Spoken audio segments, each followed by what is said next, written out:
festa, dia no qual celebramos a memória da Virgem Santíssima. E celebrar a memória da Virgem Santíssima, Nossa Senhora de Fátima, é celebrar o porquê essa igreja foi dedicada.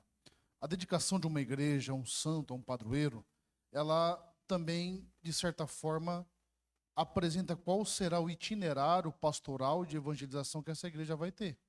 Quando essa igreja foi dedicada a Nossa Senhora de Fátima, lá no ano 1970, no dia 20 de março, quando acontece isso, a partir daquele momento, a missão de nós padres, os que passaram, eu que por enquanto estou, é fazer com que a mensagem de Nossa Senhora de Fátima, que é uma mensagem de Deus através de Nossa Senhora de Fátima, ela se perpetue. Tanto que, não sei se você já teve curiosidade de entender o porquê dos vitrais, o porquê da reforma. Por exemplo, quando você está na igreja, tem ali Nossa Senhora e os três pastorinhos, que significa o segundo ciclo das aparições, que é o que nós celebramos hoje. É 3 de maio se inicia o segundo ciclo das aparições. Olha aqui à sua direita, tem um povo bonito ali perto da pia batismal. Ali, está vendo? Tem um anjo ali com as crianças. Ali é o ciclo angélico das aparições. Só que veio com um detalhe. Uma vez perguntaram para mim, padre, não é a comunhão das crianças? Eu falei, é. Mas falei, cadê a Eucaristia? Eles tinham comungado já, era ação de graça. Então, está dentro deles a Eucaristia já. Dá para ter a hóstia ali. O segundo ciclo, que está aqui, onde está o pessoal da música, é o ciclo Corde Mariano, onde tem revelações para Lúcia, do Menino Jesus, o Sagrado Coração, enfim, onde tem aí essas aparições. E nós tivemos a sensibilidade também de colocar ali os 3 corações, Coração Imaculado de Maria, o Castíssimo de São José, o Sagrado Coração de Jesus, para lembrar que a paróquia é o lugar da família, gente, é o lugar onde nós nos reunimos como família e somos chamados a mergulhar nesse mistério de Fátima. E antes de entrar propriamente na liturgia da palavra, a mensagem de Fátima, ela traz algo que nós não gostamos de ouvir, gente, que até hoje é um pouco difícil a gente explicar e entender a eficácia disso. Ela fala muito de sacrifício, muito de penitência, em função da santificação das pessoas, da conversão dos pecadores. Logo, nossa geração que não consegue falar de desconforto algum, na verdade. Se você perceber, a vida nossa, ela é organizada, ela é preparada para que não tenha desconforto, para que não tenha realidades, ao que Nossa Senhora diz o seguinte, olha, todos os seus sofrimentos, todas as suas dificuldades, ofereça a Deus. E é um negócio interessante, você não vai ter que sofrer, sim ou não? Já entrega para Deus, já, para alguém, ou seja, dê um sentido àquilo que você está vivendo. Não que o sofrimento em si tenha um sentido no sentido de um Deus que se apraz, que gosta, que se deleita do sofrimento. Não é isso que está dizendo. Mas eu tenho como dar um sentido, eu tenho como dar uma finalidade em Deus para a situação que eu estou vivendo. E esse é o grande convite nosso. Fazer com que a nossa vida, aquilo que vivemos e somos, ela seja uma ocasião que nós ofertamos a Deus todas as coisas, inclusive aquilo que para nós é sofrimento e dificuldade. É por isso que, logo na primeira leitura, a pergunta que Deus faz a Adão não é uma pergunta retórica. Deus pergunta para Adão, Adão, onde é que você está? Só para recapitular, Adão já comeu o fruto lá, ele estava peladão, já botou uma tanguinha ali para não mostrar as partes. Eva tinha feito a mesma coisa. Vão dizer os padres da igreja que aquela folha que eles colocam é uma folha que machuca, né? Mostrando que o pecado ele faz isso, a cisão, esse machucamento. E Deus fala, Adão, onde estás? Gente, um dos atributos de Deus é onisciência, ou seja, ele sabe todas as coisas. Tem algumas pessoas que definem até presciência, ou seja, ele sabe das coisas antes que elas aconteçam. Então, gente, certamente ele sabia que Adão, onde Adão estava e como Adão estava. A pergunta que Deus faz a Adão é a seguinte, Adão, onde é que está seu coração? Que agora eu vejo distante de mim. Distante de mim por quê? Porque aconteceu essa cisão. Porque aconteceu esse rompimento. A pergunta que se faz a Adão, se faz a cada um de nós. Deus olha para mim na situação que estou, para você na situação que você está, e pergunta, aonde é que você está? O que aconteceu que eu te vejo distante de mim? E se a nossa situação é essa, é preciso que a gente retome. E sabe qual que é o grande problema nosso de entender o pecado, gente? Nós compreendemos o pecado somente como algo moral. E não como algo espiritual e com desdobramento existencial. Porque se eu olho para a minha vida, por exemplo, você que está aqui, você pretende ser feliz, sim ou não? Se você vai começar um empreendimento, você quer que esse empreendimento dê certo, sim ou não? Se você constitui uma família, você quer que a sua família tenha saúde, vá bem, sim ou não? Todos nós queremos isso. O que é o pecado em relação a tudo isso? O pecado é um erro de foco, de finalidade. É quando nós confundimos aquilo que é deleite importante, essencial, com aquilo que é circunstancial. E se você parar para pensar, os frutos do pecado são sempre ruins e piores do que quando você se mantém na virtude. Parece óbvio, mas nem sempre é no nosso coração. Por exemplo, tem um momento na sua vida que você perde um pouco a paciência, sim ou não? Levante aqui a mão os casados. Olha que bem, eu só adoro falar com os casados. Porque daí os esposos já ficam felizes que as esposas tomam uma pancada, os esposos vice-versa. É fácil a vida de casado, sim ou não? Pode perceber que só as mulheres falaram. Os homens olharam para elas e, mediante a afirmação, realmente, amor, uns homens espertos, né? Os homens vividos no casório. Mas, gente, por mais que seja difícil, tem momentos bons também, sim ou não? Agora, dar um exemplo concreto. Não tem algumas coisas que às vezes você cede, você fala um pouquinho demais. Você não acordou bom no dia, o Corinthians perdeu, se bem que nós ganhamos, né? Mas vamos supor que aconteceu normal, nós perdemos, você acordou nervoso, ou sua esposa por algum motivo já acorda, porque humanamente falando, a mulher oscila um pouquinho mais, né? Sabe aquele momento que a mulher tem raiva até de você respirar? Porque às vezes uma conversa um dia na internet, a pessoa fala, por que você me irrita tanto quando eu estou menstruada? Eu falo, não é que eu te irrito mais. Eu sou exatamente o que eu sou. Mas o fato de eu respirar, o fato de eu estar vivo te irrita. Esse que é o problema. Tem momentos assim, sim ou não?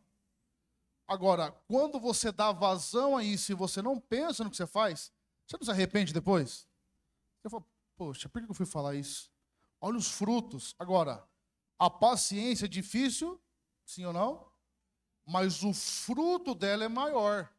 Ela te evita conflito, ela te evita passar nervoso à toa.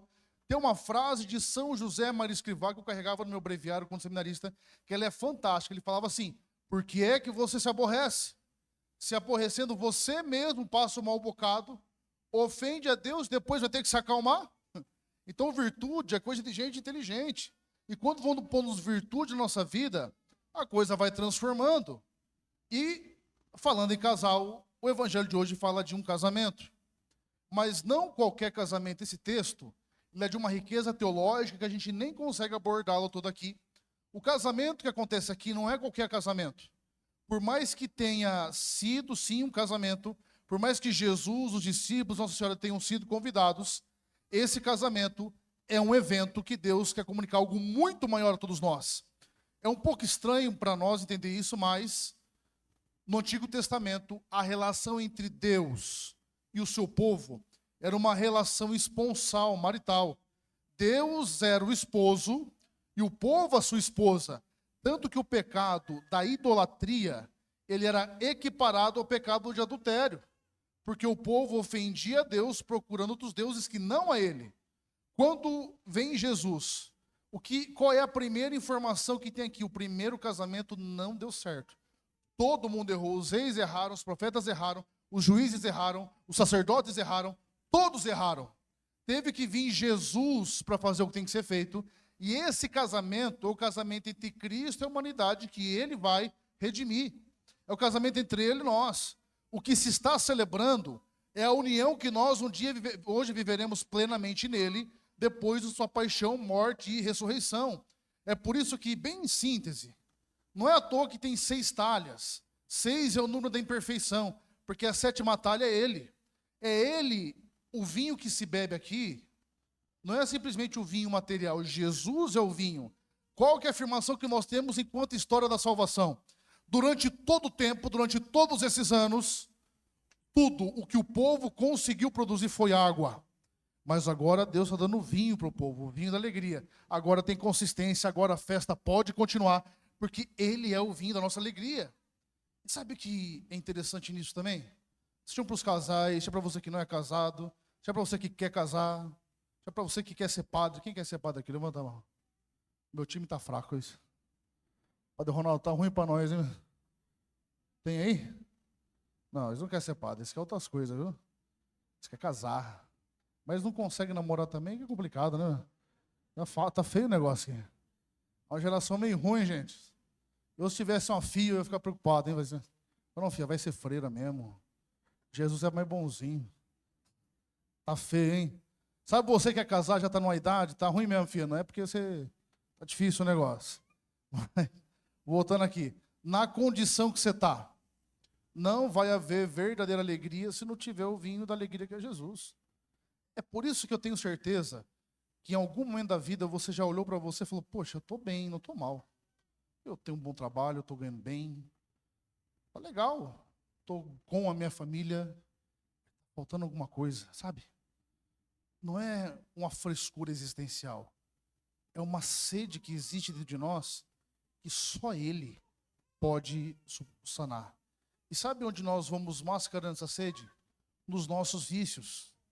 É por isso que hoje, quando o Senhor pergunta onde é que você está, Ele está perguntando qual é o vício, qual é a separação que você tem nutrido para não fazer aquilo que você tem que ser feito. O que está faltando? Por que você não está procurando Deus de verdade? Porque a nossa visão de Deus ainda, gente, ela está totalmente voltada ao religioso.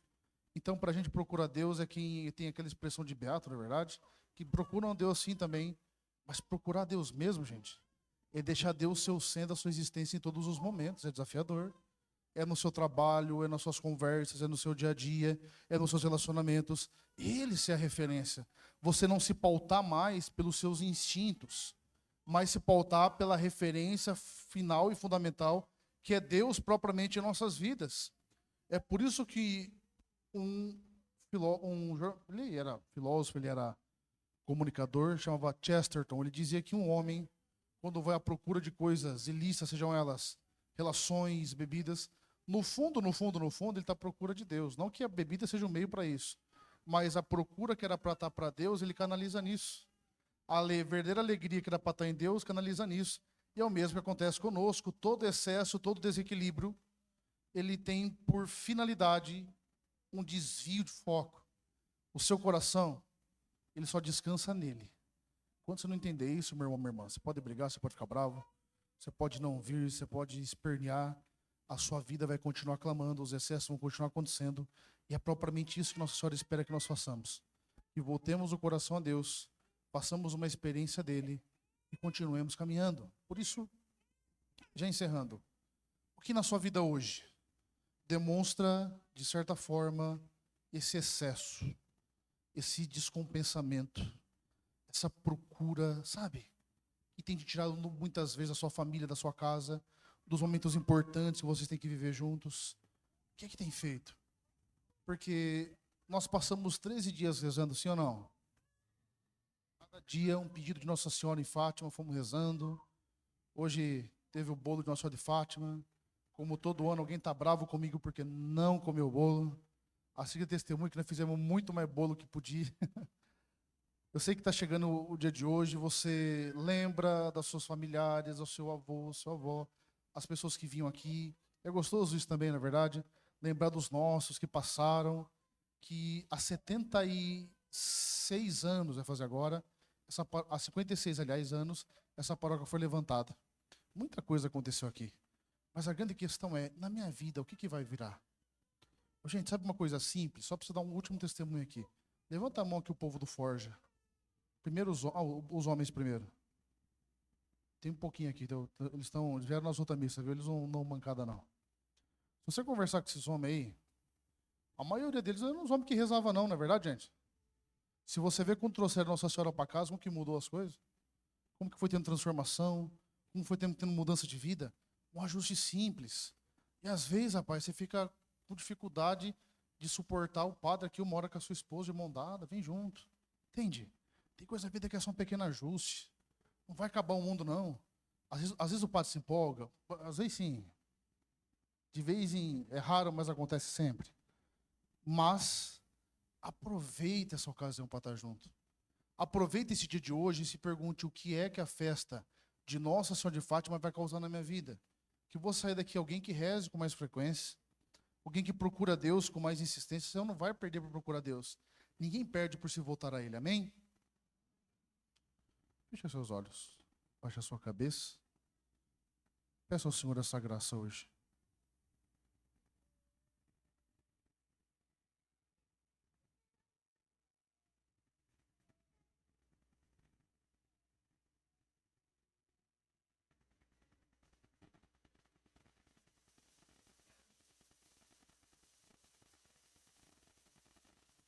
Amém. Fiquemos em pé.